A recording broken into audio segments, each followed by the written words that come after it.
नमस्कार। पेंशन धारकों के लिए बहुत ही बड़ी खबर आ चुकी है जो कि 20 मई 2026 से लागू होने वाले हैं नए नियम। देखिए, आधार कार्ड नहीं चलेगा, वृद्धा पेंशन, विधवा पेंशन और दिव्यांग पेंशन अब 1000 रुपया नहीं बल्कि 1500 से 2500 रुपया तक मिलेगा अलग अलग राज्यों के अनुसार। क्या क्या जरूरी है आपके लिए, यह जरूरी अपडेट क्यों है, यह जानना आपके लिए बहुत ही जरूरी है। इसीलिए आपको यह वीडियो लास्ट तक देखना है। अगर अभी नहीं किया तो पेंशन आपका बंद हो जाएगा, इसीलिए आपको हमारे साथ जुड़े रहना है। तो चलिए अब वीडियो को शुरू करें। पेंशन धारकों के लिए अति आवश्यक सूचना 8 नियम वृद्धा, विधवा और दिव्यांग पेंशन को सुचारू रखने के लिए अनिवार्य दिशा निर्देश। उत्तर प्रदेश, बिहार, मध्य प्रदेश, हरियाणा, राजस्थान जैसे अनेक राज्यों में स्थिति क्या है, क्रिटिकल, यानी हजारों पेंशन रोकी जा रही है लागू, जो कि 20 मई 2026 से प्रभावी नए नियम। कार्रवाई तुरंत, दस्तावेज सत्यापन आवश्यक है। देखिए, आपकी पेंशन अचानक क्यों रुक रही है? सिस्टम में सख्ती, सरकार फर्जीवाड़े को रोकने के लिए जांच के लिए और नए सख्त नियम लागू कर रही है। पुराने दस्तावेज अमान्य है। पहले से जमा किए गए कई पुराने दस्तावेज अब नए मानकों पर खरे नहीं उतर रहे हैं। मामूली गलतियां पर रोक, नाम, उम्र या पते में मामूली अंतर होने पर सीधे आवेदन निरस्त किए जा रहे हैं। फॉर्म वापसी, बिना सही प्रमाण के जमा किए गए फॉर्म सीधे ब्लॉक या वापस कर दिए जाते हैं। ये पहले बनाम अब आधार कार्ड की बदलती भूमिका। पहले क्या था? आधार ही सब कुछ था, लेकिन अब क्या है? आधार केवल पहचान के लिए है, उम्र के लिए नहीं। यानी कि आधार कार्ड से हम पहचान को पहले दर्शाते थे, एड्रेस को दर्शाते थे और उम्र को दर्शाते थे, लेकिन अब केवल और केवल आधार कार्ड से हम पहचान को ही दर्शा पाएंगे, एड्रेस और उम्र को नहीं। देखिए, बदलाव अब केवल आधार कार्ड के भरोसे आवेदन करने वालों के फॉर्म रिजेक्ट हो रहे हैं। सरकार के आधार को उम्र के प्रमाण तौर पर पूरी तरह अमान्य कर दिया है। पहला नियम, नया उम्र प्रमाण संकट, यानी कि यदि आधार कार्ड उम्र का प्रमाण नहीं है तो 60+ वर्ष के लोग क्या करें? देखिए, मुख्य समस्या क्या है? पुरानी पीढ़ी जिसका उम्र 60+ हो चुका है, उसके पास अक्सर 5वीं, 8वीं या 10वीं कक्षा के मार्कशीट नहीं होती है। इसका परिणाम क्या है? उम्र साबित न कर पाने के कारण वृद्धा पेंशन के हजारों आवेदन सीधे तौर पर खारिज किए जा रहे हैं। देखिए, उम्र के सत्यापन के लिए 3 वैध विकल्प। पहला विकल्प क्या है? शैक्षणिक प्रमाण पत्र, 5वीं, 8वीं या 10वीं की मार्कशीट। विकल्प दूसरा क्या है? जन्म प्रमाण पत्र, यानी नगर निगम या पंचायत द्वारा जारी। तीसरा विकल्प क्या है? परिवार रजिस्टर की नकल, यदि अन्य कोई दस्तावेज उपलब्ध ना हो तो। यदि आपके पास इनमें से कोई दस्तावेज नहीं है तो तुरंत अपने नजदीकी CSC सेंटर संचालक से संपर्क जरूर करें। कि दूसरा नियम क्या है? जन्म प्रमाण पत्र, यानी कि बायोमेट्रिक का सत्यापन। बिहार में विशेष सख्ती, लापरवाही पड़ेगी भारी। अगर आप बिहार के रहने वाले हैं तो आपके लिए लापरवाही बहुत ही भारी पड़ सकती है। देखिए, नियम क्या है? पेंशन चालू रखने के लिए हर साल जीवन प्रमाण पत्र बनवाना अनिवार्य होगा।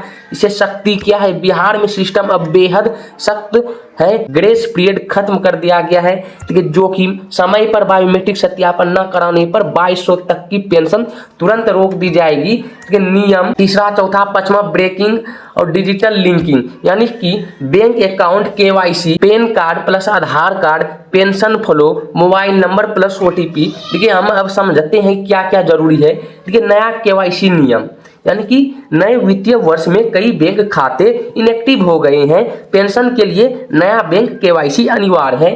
पैन आधार लिंक, देखिए, बिना पैन आधार लिंकिंग के बैंक खाते में सरकारी पैसा क्रेडिट नहीं होगा। देखिए, मोबाइल अपडेट, यानी कि पांचवा नियम है, हर सरकारी प्रक्रिया अब OTP आधारित है। बैंक और आधार में एक्टिव मोबाइल नंबर दर्ज होना चाहिए जिसपे कि OTP आना अनिवार्य है। देखिए, छठा नियम क्या है? DBT, डीएक्टिवेशन ट्रैप, यानी कि क्या हुआ? हाल ही में यूपी ग्रामीण बैंक जैसे 3 बैंकों के मर्जर विलय के कारण हजारों खातों से DBT अपने आप हट गए हैं। देखिए, इसका असर क्या हुआ? खाता चालू होने के बावजूद DBT लिंक न होने से पेंशन का पैसा खाते में नहीं आ पा रहे हैं। यानी कि सरकार तो आपके खाते में पैसा भेज रही है, लेकिन आपका पैसा वापस जा रही है सरकार के पास ही। देखिए, इसका समाधान आप कैसे कर सकते हैं? तुरंत अपने बैंक शाखा जाएं, और एनपीसीआई डीबीटी मैपिंग को दोबारा एक्टिवेट कराएं। ये 7वां नियम क्या है? दिव्यांग पेंशन की सख्त मेडिकल जांच, यानी कि सख्ती। फर्जी मेडिकल सर्टिफिकेट के आधार पर पेंशन लेने वालों की कड़ी जांच हो रही है। पकड़े पर पेंशन तुरंत रद्द हो जाएगा। पहला क्या है? किसी मान्यता प्राप्त सरकारी बड़े अस्पताल से अपनी वास्तविक स्थिति का नया मेडिकल सर्टिफिकेट जरूर बनवा लें। दूसरा क्या है? इस नए सर्टिफिकेट को बिना देरी किए नजदीकी सीएससी सेंटर के माध्यम से सिस्टम में अपलोड करा दें। देखिए 8वां नियम क्या है? महिलाओं के लिए विशेष दस्तावेज जांच, यानी कि गहन जांच। अब केवल नाम या बेसिक जानकारी का मिलान काफी नहीं, हर रिकॉर्ड की बारीकी से जांच हो रही है। यानी कि जो महिला विधवा पेंशन का लाभ ले रही है, विधवा पेंशन सिस्टम में पति का मृत्यु प्रमाण पत्र अपलोड होना अनिवार्य कर दिया गया है। अगर आपके पास पति का मृत्यु प्रमाण पत्र नहीं है तो आप जो है विधवा पेंशन का लाभ नहीं ले सकेंगे। और जो तलाकशुदा महिला है जो पेंशन का लाभ ले रहे हैं उनके लिए क्या नियम है? कानूनी तौर पर तलाक के अदालती कागजात अपडेट करना जरूरी है। एक छोटी सी चूक पेंशन रोक सकती है। यदि आप तलाकशुदा हैं तो आपको जो है अदालती तौर पर कागजात को अपलोड करना पड़ेगा, तभी आप लाभ ले सकते हैं।